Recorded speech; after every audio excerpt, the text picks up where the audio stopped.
Krishna. Welcome back to the series Nimai's Adventure. Now we will discuss chapter number 10, The Bad Thieves and Little Nimai. Mali soon found his way to the banks of Ganga and stopped near the tallest mango tree, just like the sadhu had told him to do. He looked up to see a beautiful bright green parrot sitting on the tree's branches. The parrot was staring out at the sun rising on the waters of the Ganga, so Mali climbed up to the branch to meet him. Hello, my name is Mali. Sadhu the squirrel sent me to you. He said that you know many stories from little Nimai's childhood. Would you be able to tell me one? Prashad the parrot bobbed his green head up and down in agreement. Of course, how nice to meet you. Sorry, what's your name again? Mali, the little mouse reminded him. The parrot smiled and nodded his head. I think I will tell you the story of Nimai and the two thieves. I was watching this pastime, following along Nimai and the thieves when it happened, Rashad replied. One afternoon, Nimai was walking back to his house, hungry and tired after playing with his friends. It so happened that two sly thieves saw Nimai walking home alone. The thieves saw that this little boy's body was beautifully decorated with gold necklaces and bracelets, studded with precious blue and yellow stones. Whispering among themselves, they decided to kidnap and take all his jewelry. As they walked behind Nimai, one of the men suddenly picked him up in his arms, while the other put on a big smile and sweetly said, My dear child, we have not seen you for so long. Come, let us take you home. Little Nimai, being the lord of the universe, knew what the thieves were planning. I think that I'll teach these two rascals a lesson, he thought to himself as he innocently smiled at the two strangers, clapping his hands in glee. Nimai excitedly replied, Yes, let's go home. Eager to get back to their secret hideout and rob Nimai of his jewelry, the two thieves carried Nimai on their shoulders and tried to quickly make their way through the crowded streets. The roads were so crowded that nobody realized that two strange men were taking Nimai away from his home. Nimai sat on their shoulders, giggling to himself while he enjoyed the ride. The men gave him sandesh and candies in an attempt to distract him, and Nimai took them all and ate them all.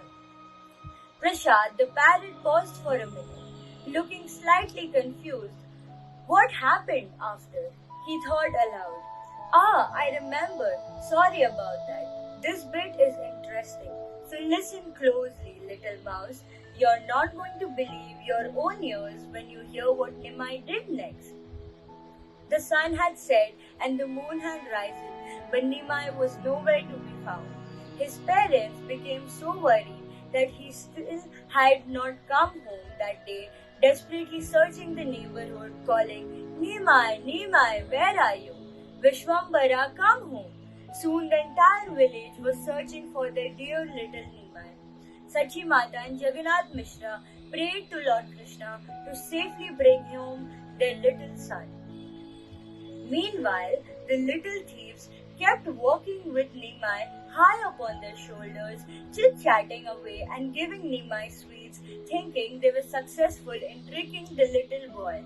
However, Nimai used his own special powers to trick them into walking right back to his own house. The thieves did not realize this. Soon, reaching little Nimai's house. Upon arriving, the thieves stared at each other in shock. I told you to look where we were going, one thief shouted at the other. I did, the other shouted back. Flustered and confused, the thieves' faces turned red and as they screamed and argued with each other. Nimai quickly jumped out and ran into his house before the thieves could stop him. Fearing they might get caught, they quickly escaped. Upon entering the house, Nimai ran straight into the arms of his worried parents. Relieved, Sachi Mata and Jagannath Mishra tightly hugged Nimai and their tears in their eyes asked where he had been while checking his little body for any signs of harm. Reassuring his parents that he was just having fun nearby, Nimai smiled to himself and giggled as he thought of the two thieves. Still afraid of getting caught, the two thieves ran far away from Navadi.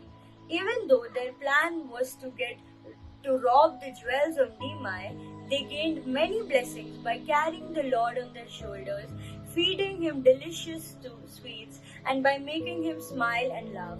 Mali loved hearing how Nimai tricked the two thieves, how mischievous and clever Nimai was. Dear Prasad, thank you for telling me such a thrilling story.